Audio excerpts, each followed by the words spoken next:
Hello everyone, welcome to the student. और RRB JE के CBT 2 का पेपर आज पहले दिन का पेपर समाप्त हो चुका है।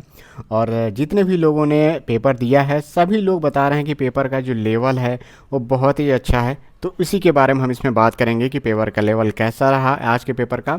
और हमें जो तैयारी करनी थी, जैसा मैंने बताया था और बहुत सारे चैनलों पे भी आपने देखा था, प्रीवियस ईयर क्वेश्चंस को जितने भी लोगों ने फॉलो किया था उसी तरह का पैटर्न इस बार भी आपको देखने को मिला है।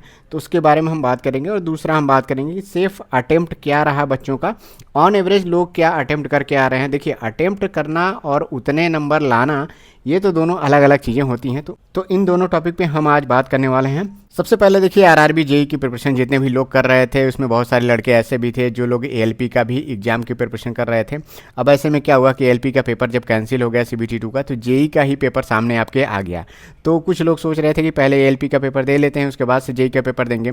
तो इस तरह के कन्फ्यूजन में भी बहुत सारे लड़के बने रहे।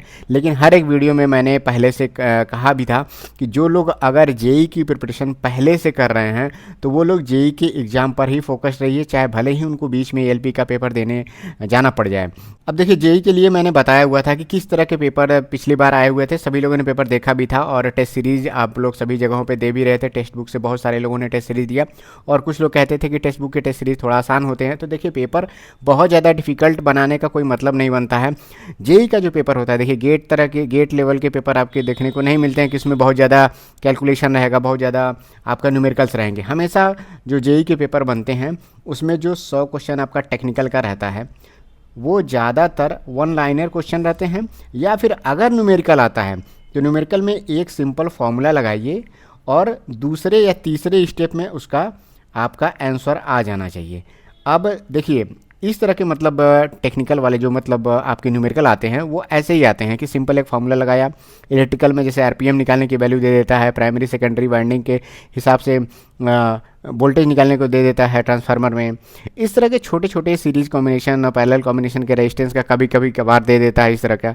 तो इस तरह के न्यूमेरिकल ऐसे रहते हैं कि जो आपको केवल सिंपल एक फार्मूला लगाया आपने और निकल गया।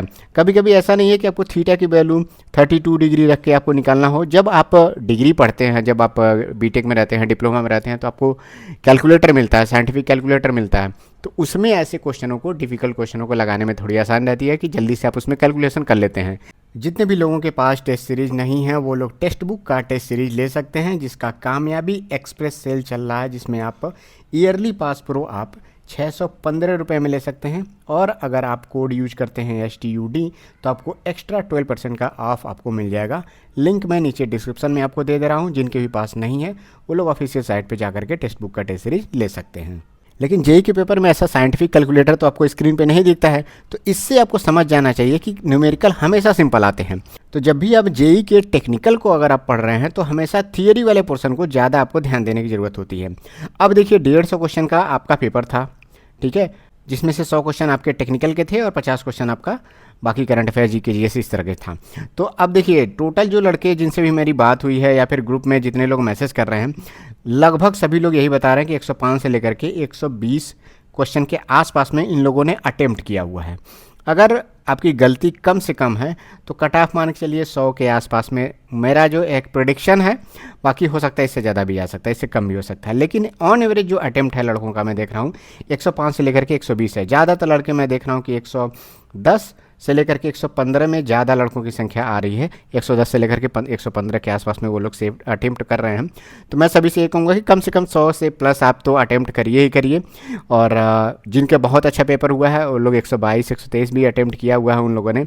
लेकिन निगेटिव मार्किंग ऐसे रहती है तो ऐसे में बहुत ज़्यादा लोग रिस्क नहीं लेते हैं। और बाकी जो नॉन टेक वाले जो पोर्शन था 50 क्वेश्चन का, उसमें क्वेश्चन का जो मतलब डिस्ट्रीब्यूशन था वो बहुत ही अच्छे से किया हुआ था। ऐसा नहीं था कि किसी जीके जीएस से ज़्यादा क्वेश्चन दे दिया, कंप्यूटर से क्वेश्चन नहीं दिया या फिर इन्वायरमेंट से क्वेश्चन नहीं दिया। सबसे एकदम बैलेंस तरीके से क्वेश्चन पूछा गया था। तो जितने भी लोग जेई का सीबीटी 2 का पेपर दे करके आए हैं, आप लोग इस वीडियो के कमेंट सेक्शन में आप ज़रूर बताइए कि आप लोगों ने कितना अटेम्प्ट किया हुआ है। और जो लोग इसके बाद अब एएलपी की तैयारी में लगना चाहते हैं तो ये लोग एएलपी की तैयारी में अब कल से लग जाइए। हो सकता है जल्दी ही आपका जेई का सीबीटी 2 का आंसर की भी आ जाए, क्योंकि रेलवे हमेशा मैं देख रहा हूँ पेपर ख़त्म होने के 8-10 दिन बाद आंसर की दे रहा है। बाकी जिनका भी अगर एएलपी का पेपर है तो वो लोग एएलपी की तैयारी में लग जाइए। जो कुछ रिवीजन उनका छूट गया था, रह गया था, तो टेस्ट सीरीज दीजिए, रिवीजन करिए।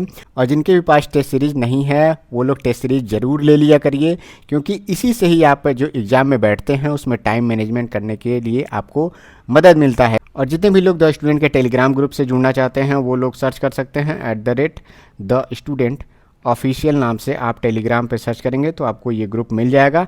लिंक मैंने डिस्क्रिप्शन में भी दे दिया है, तो वहाँ से भी जा करके आप उस ग्रुप में ज्वाइन हो सकते हैं। मिलते हैं नेक्स्ट वीडियो में। Thank you, all the best.